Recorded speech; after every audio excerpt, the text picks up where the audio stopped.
Ito na yung nasirang water pump natin. At yun nga yung sinasabi nila mga katunying, papalitan pala ng bago ng buong motor. Napakaganda, napakakintab mga katunying. Yung bagong bago. Bago na yung ating motor.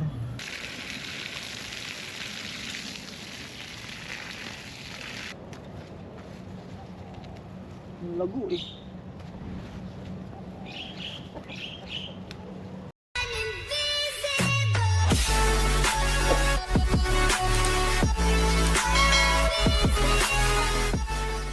So what's up mga katunying, magandang umaga po sa ating lahat. At syempre nandito na naman tayo mga katunying sa ating mini garden para gawin ang ating mga dapat gawin.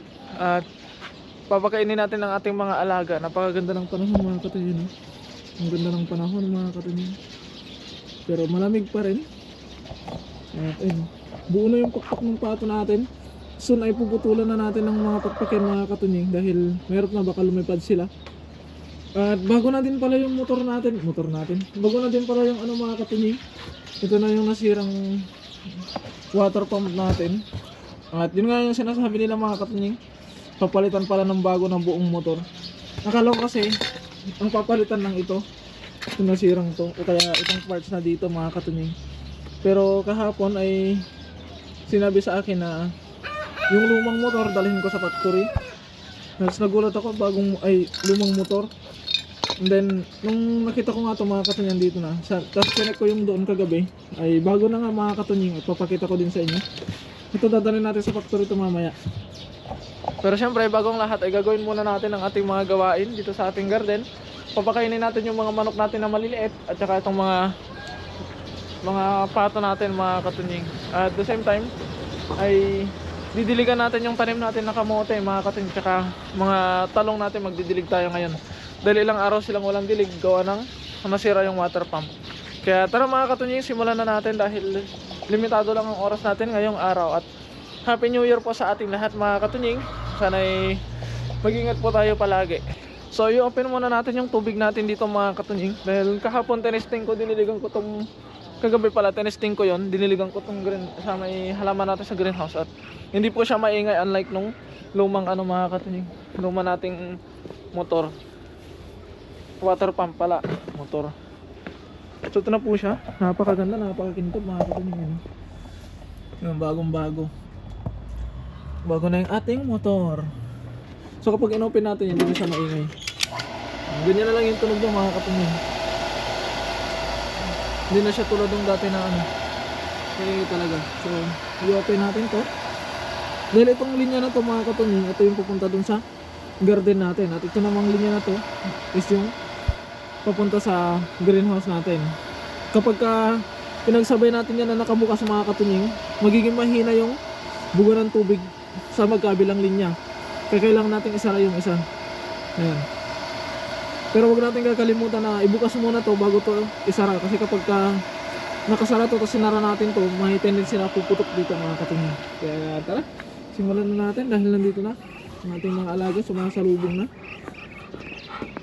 Dahil magdidilig tayo ng mga talong mga katunying. At habang dinidiligan natin ay kukultivate natin sila. Kukultivate natin sila. Ipo-pruning pala natin sila. Babawas tayo ng dahon nila mga katunying. Tatarat. Babalik na natin yung mga kainan at inuman ng mga pato natin sa dati nilang lagayan.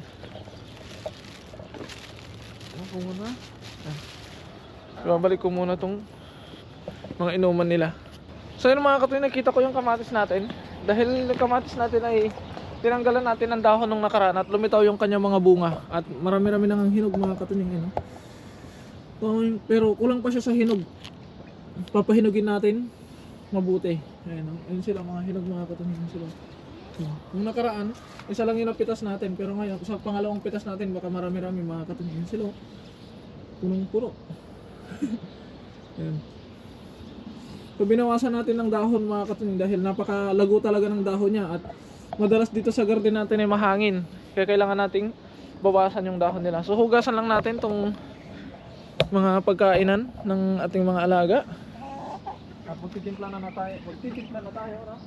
Ano nila? pagkain nila.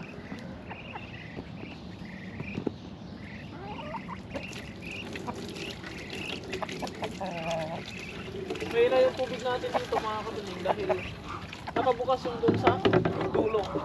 Kaya ganito lang yung tubig niya. Mamaya sasara natin yun. Pagkatapos natin diligan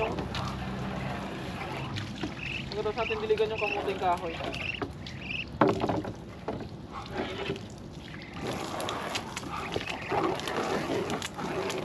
So ito namang kainan nila is medyo may kalumaan na, nababasag na yung dito niya. Hindi na natin pwedeng bitbitin ng may laman. Kaya gagawin natin, lalagay natin sa balde yung ano nila, pagkain nila.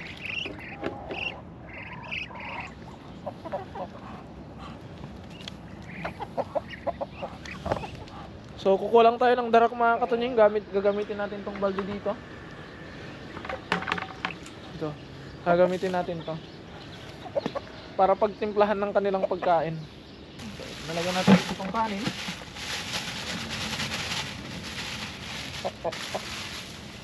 Ay, kasi yung basura natin, kinuha na yung basurahan natin.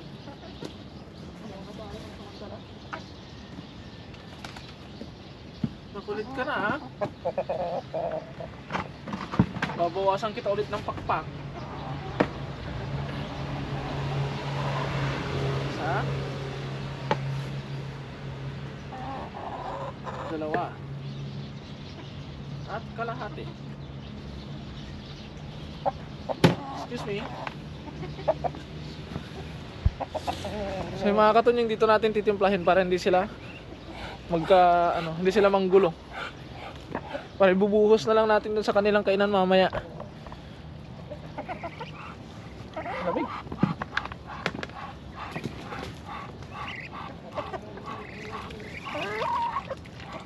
Tapos ating haluin, ibuhos na natin dito sa kainan nila. O di sabay-sabay sila. Let's eat, let's eat. Tapos naman natin ito.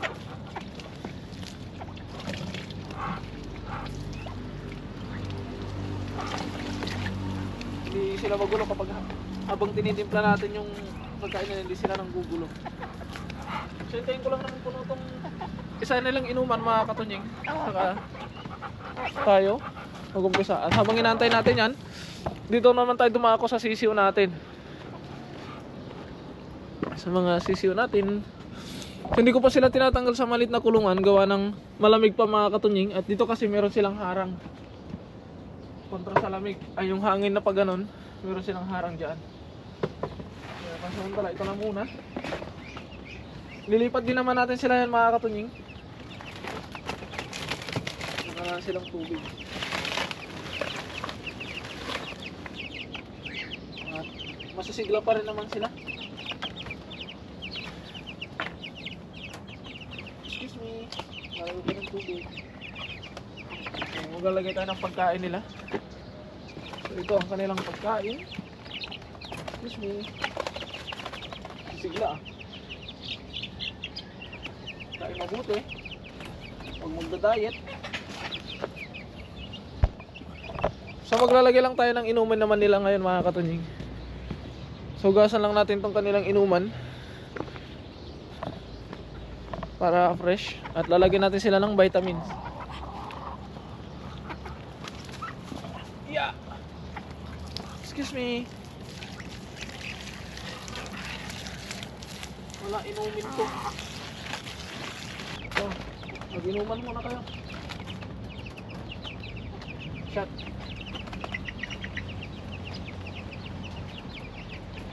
Takpan na natin, baka makalimutan ko pang takpan mamaya. Ginawin pa sila. Takpan natin ng ganito para naman sa ulan. Masakali. Tapos taganan natin. Yun. Finish.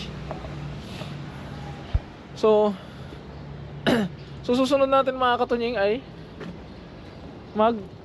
didilig tayo ng kamoteng kahoy. Pero dalhin natin yung saan na naman yung gunting natin. Dalhin natin yung ating pang pruning. Dahil magdidilig tayo ng kamoteng kahoy, at the same time magdidilig tayo ng talong at babawas tayo ng dahon.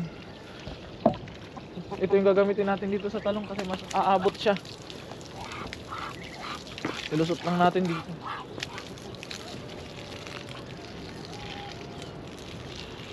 Yan, nice. Okay, nastawid na tayo dito sa bakod natin.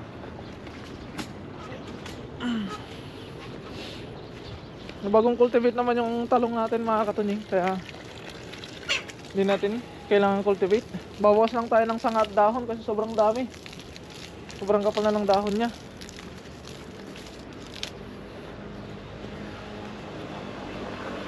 At bukas baka mamimitas na naman tayo ng ating sigarilyas. Kasi napakadami na naman mga katunying, no? Yan. Didiligan lang natin ito mga katunying. Puno na naman yung sa paligid niya. Pero kailangan natin kasi diligan yung gitna para mag-compress yung lupa sa ugat.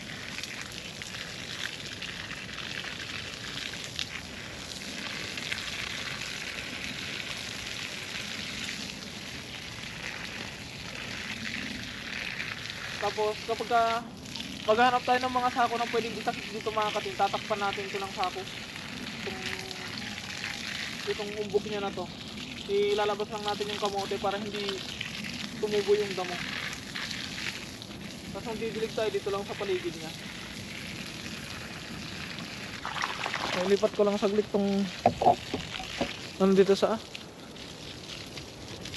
sitaw.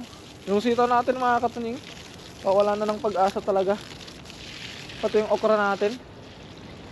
Pero yung okra natin, kahit na wala siyang dahon, namumunga pa rin siya. Ganun siya kalupit. May mga kahit na wala siyang dahon mga katunying. Lupit nga ng okra natin, kahit na walang dahon, namumulaklak pa rin. At may mga bunga pa rin siya kahit pa paano. So, habang naantay natin itong ating dinidiligan dito, magpuproning muna tayo. 6:36. So babawas lang ako ng sanga, yung mga sanga na walang gaanong mga katunying, tatanggalin natin para hindi siya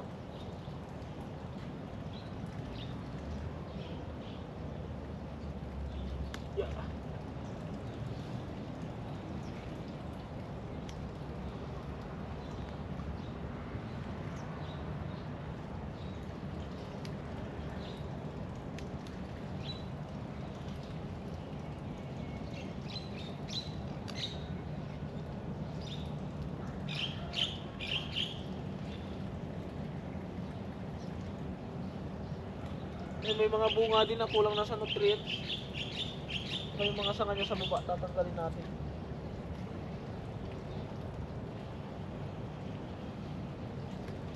At ayun mga katunying, hindi natin natapos at oras na ng pasok natin sa trabaho. Bale, isang linya lang yung natapos natin mga katunying, meron pang isa.